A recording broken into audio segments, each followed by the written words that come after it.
สวัสดีค่ะทุกคนกลับมาพบกับกวาง KTS อีกครั้งนะคะวันนี้ก็จะมาแนะนำละครเรื่องเพลงรักรอยแค้นทางช่อง 8ละครดราม่าเข้มข้นที่เดินเรื่องด้วยเสียงเพลงผลงานจากค่ายมอนทาร์ดเอนเตอร์เทนเมนต์ของผู้จัดคุณต่ายณัฐพล ลียวนิชแสงกับปลิวเป็นเพื่อนรักกันมาตั้งแต่เด็กทั้งสองต่างชอบพิกุลแต่พิกุลคบหากับแสงพ่อของพิกุลทิ้งหนี้ไว้มากมายก่อนตายทำให้แม่ของพิกุลต้องเอาที่นาไปใช้ค้ำจนเกิดเป็นหนี้สินบานปลายปลิวกับแสงตั้งใจจะช่วยพิกุลแต่แสงไปพลั้งมือฆ่าคนจึงต้องหลบหนีและยังเผลอไปมีอะไรกับแตงอ่อนเพื่อนสนิทของพิกุลทำให้พิกุล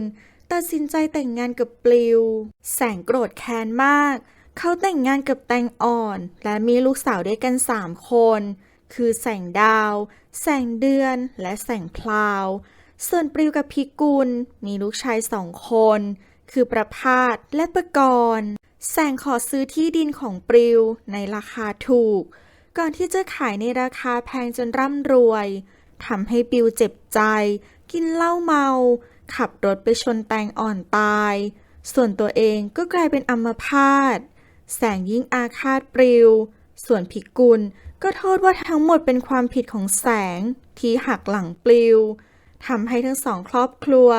บาดหมางกันมาตั้งแต่นั้นเมื่อลูกๆของทั้ง2 ครอบครัวโตขึ้นแสงดาวเกิดไปชอบพอกับประภาสส่วนประกรณ์ก็แอบคบหากับแสงพลาวแสงดาวถูกหยกเมียใหม่ของแสงยุยงให้พี่น้องตีกันจึงแอบบอกแสงเรื่องของแสงพราวกับประกรณ์แสงโกรธมากหาวิธีกลั่นแกล้งประกรณ์สารพัดจนประกรณ์ต้องหนีไปทำงานที่ไร่อ้อยโดยยังคงติดต่อทางจดหมายกับแสงพลาวอยู่ส่วนพิกุลก็โกรธแค้นแสงที่ทำให้ประกรณ์ต้องหนีไปจึงยุให้ประภาสได้เสียกับแสงดาวจนแสงดาวตั้งท้องประภาสหนีไปกรุงเทพ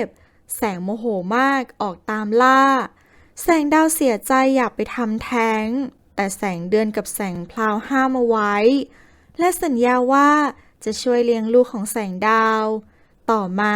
แสงจับได้ว่าแสงพราวแอบส่งจดหมายหาประกรณ์แสงสั่งห้ามไม่ให้ติดต่ออีกไม่เช่นนั้นจะทำร้ายประกรณ์แสงพราวจึงจำใจต้องเลิกติดต่อกับประกรณ์แสงเดือนถูกจับคลุมถุงชนให้แต่งงานกับจอมพลลูกของเสียจิวส่วนแสงพลาวได้พบกับนิพนธ์ชอบแสงพลาวมากแสงพลาวคิดกับนิพนธ์แค่พี่ชายแต่ต้องใช้เขาเป็นกันชนจากจอมพลที่มักจะมาก่อรอก่อติดเธอจนคนล่ำลือว่าทั้งสองเป็นแฟนกันเมื่อประกรณ์รู้ข่าวก็เสียใจประกรณ์ต้องไปทำงานอยู่ในไร่อ้อยและเข้ากรุงเทพมาทำงานก่อสร้างจนได้พบกับวีรพลเพชรบ้านไผ่วีรพลสนับสนุนประกรณ์ให้มีโอกาสได้ขึ้นร้องเพลงและผลักดันประกรณ์ให้ได้ออกเทปจนประกรณ์เริ่มมีชื่อเสียงในขณะที่ประภาสแสดงภาพยนตร์จนมีชื่อเสียงโด่งดังและแอบคบหากับจันเพญในฐานะนายบำเรอเมื่อกลับมาบ้านเจอกับประกรณ์ก็เขม่นจนเกิดเรื่องทะเลาะกันทำให้ปลิวหัวใจวายตายโดยคาแรคเตอร์ของตัวละครคนที่1เคลลี่ธนภัสรับบทเป็นแสงช่วงวัยรุ่นเป็นคนเลือดร้อนใจร้อนรักสนุกตามประสาไม่เอาการเอางาน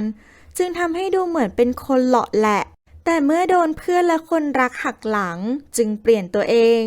กลายเป็นคนที่มีความมุ่งมั่นฉลาดทะเยอทะยานเจ้าคิดเจ้าแค้นมีหัวการค้าทำธุรกิจและต่อยอดจนลงเลือกตั้งเป็นกำนันทำให้มีทั้งเงินและบารมี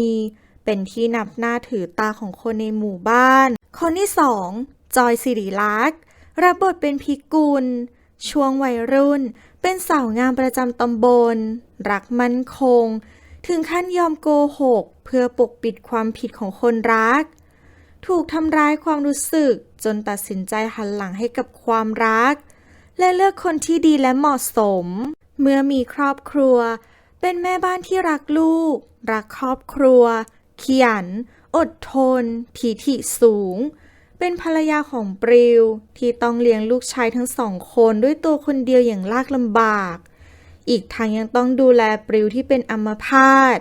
คิดแค้นแสงว่าชีวิตตัวเองต้องเป็นแบบนี้เพราะแสงหักหลังปลิวจากการซื้อที่ดินคนที่3ลิปสุพจน์รับบทเป็นปลิวสามีของพิกุลเป็นคนจิตใจดีเชื่อใจคนง่ายทิฐิสูงเขาเป็นเพื่อนสนิทของแสงปลิวเป็นข้าราชการฐานะปานกลางใช้ชีวิตอย่างพอดีกับพิกุลจนเมื่อเสียรู้แสงเรื่องที่ดินทำให้ผูกใจเจ็บจนก่อให้เกิดอุบัติเหตุที่ไม่คาดฝันปลิวกลายเป็นคนพิการ